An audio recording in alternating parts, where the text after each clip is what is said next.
Hari ini, kita akan membahas beberapa topik penting terkait keamanan web yang sering menjadi celah bagi penyerang untuk mengakses atau merusak data. Yuk, kita langsung mulai.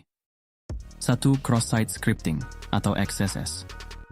XSS adalah jenis serangan di mana penyerang memasukkan skrip berbahaya ke dalam situs web, yang kemudian dieksekusi oleh browser pengguna lain. Tujuannya adalah mencuri data pengguna atau mengontrol sesi pengguna. Penyerang biasanya menggunakan formulir input atau parameter URL untuk menyisipkan kode JavaScript berbahaya.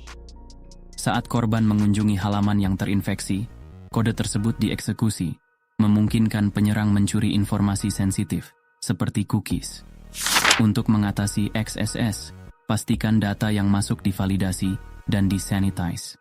Terapkan escaping di tempat yang memungkinkan dan gunakan header keamanan seperti Content Security Policy atau CSP untuk memblokir skrip yang tidak dikenal.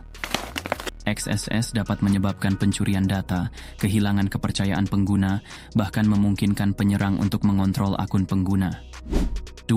Cross-site request forgery atau CSRF adalah jenis serangan di mana penyerang mengelabui korban untuk melakukan tindakan yang sebenarnya tidak diinginkan, misalnya mentransfer uang atau mengubah data profil.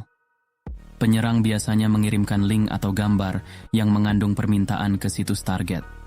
Jika pengguna yang sudah login mengkliknya, permintaan tersebut dieksekusi dengan hak akses pengguna tanpa disadari. Salah satu cara mengatasi CSRF adalah menggunakan token CSRF, yaitu kode unik yang dimasukkan ke setiap permintaan. Hanya permintaan dengan token yang valid yang akan diproses. 3. Cross-Origin Resource Sharing atau CORS adalah mekanisme yang membatasi sumber daya di web hanya dapat diakses dari domain tertentu. Ini dibuat untuk mencegah domain asing mengakses data sensitif tanpa izin. Jika CORS tidak dikonfigurasi dengan benar, penyerang bisa mengirim permintaan dari domain lain dan mengakses data yang seharusnya hanya untuk domain tertentu. Konfigurasikan CORS dengan ketat. Hanya izinkan domain yang terpercaya. Jika CORS disalahgunakan, data pengguna bisa bocor ke domain asing yang tidak berwenang. 4. Clickjacking.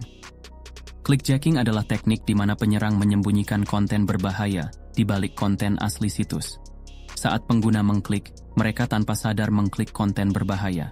Penyerang menggunakan iframe transparan yang ditempatkan di atas tombol atau elemen di situs target. Saat pengguna mengklik, mereka justru menjalankan tindakan yang diinginkan penyerang.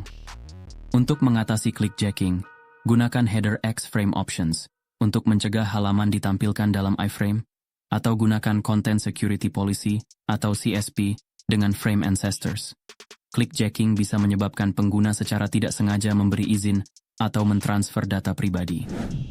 5. DOM-based vulnerabilities.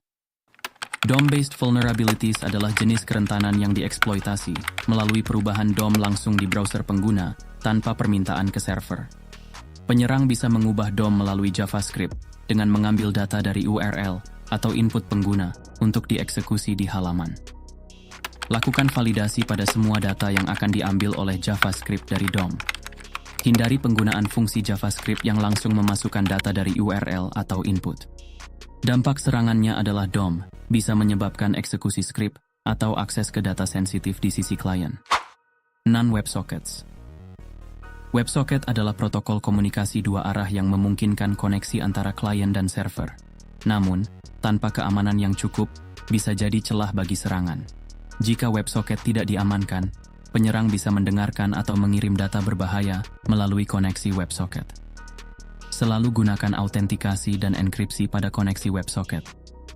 Juga, batasi akses hanya untuk pengguna terpercaya. Serangan WebSocket bisa menyebabkan pencurian data real-time dan akses tak sah ke sistem. Demikian penjelasan tentang beberapa serangan umum dalam keamanan web dan cara-cara mengatasinya. Semoga informasi ini membantu kalian untuk lebih memahami dan meningkatkan keamanan situs atau aplikasi kalian. Jangan lupa like, subscribe, dan aktifkan notifikasi supaya tidak ketinggalan konten menarik lainnya. Sampai jumpa di video berikutnya.